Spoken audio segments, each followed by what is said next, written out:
Hey everyone, welcome back. I'm Alex. And I'm Jenny. Today we're talking sports, specifically why underdog stories hit us so hard emotionally. I love this topic. Every World Cup, every Olympics, there's always that one team nobody expected, and everyone ends up rooting for them. Right, even people who don't normally follow the sport get pulled in. So what's actually happening psychologically there? There's a concept called the underdog effect. Studies show people root for the weaker side even when they have no connection to either team. That's wild. So it's not about loyalty to a team, it's something deeper. Exactly. Researchers think it comes down to a basic sense of fairness. We instinctively want to see effort rewarded against the odds.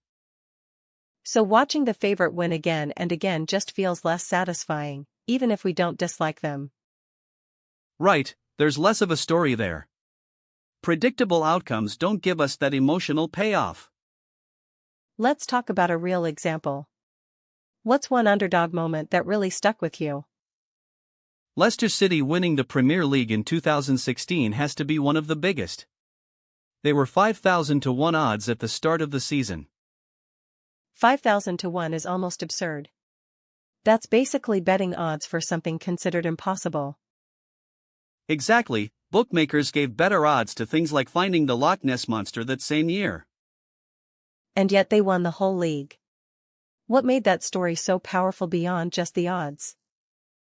It was the team itself. Several players were signed for almost nothing, guys who'd been written off by bigger clubs. So it wasn't just about winning, it was about redemption for the individual players too. Exactly, and that's a pattern in most great underdog stories. There's usually a personal narrative layered on top of the competition itself. That's interesting, because it means the story matters as much as the result. Definitely. A team winning by luck doesn't create the same feeling as a team winning through grit and belief. Let's talk about why this matters beyond just sports entertainment. Do you think underdog stories affect us in daily life too? I think they do. They're basically proof of concept that effort can overcome resources, and people need that reminder sometimes. So watching an underdog win can actually be motivating for our own goals. Exactly, there's research on this too. Exposure to underdog narratives can increase people's persistence on unrelated tasks afterward. That's fascinating, so it's not just entertainment, it has a real psychological carryover effect. Right, which is probably part of why sports movies lean on this formula so heavily. True, almost every classic sports movie is some version of the underdog story. Because it works. It taps into something universal, not just sports fans. Let's flip it though. Is there a downside to always rooting for underdogs? Good question. I think one issue is undervaluing the favorite's hard work. Being dominant also takes discipline, it's just less dramatic to watch. That's fair, we sometimes act like winning as the favorite is less impressive, when it's really just less surprising. Exactly, consistency at the top is its own kind of difficult.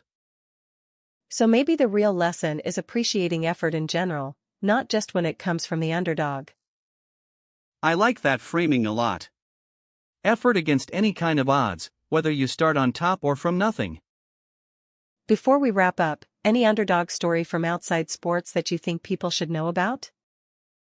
Honestly, a lot of small businesses have this same arc, someone starting with almost nothing and outcompeting bigger players through sheer persistence. So the underdog pattern shows up everywhere once you start noticing it.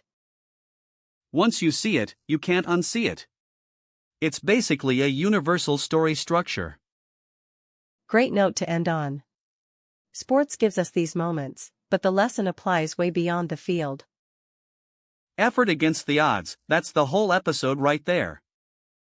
Thanks everyone for listening, we'll see you in the next episode. Take care, and go bet on yourself for once.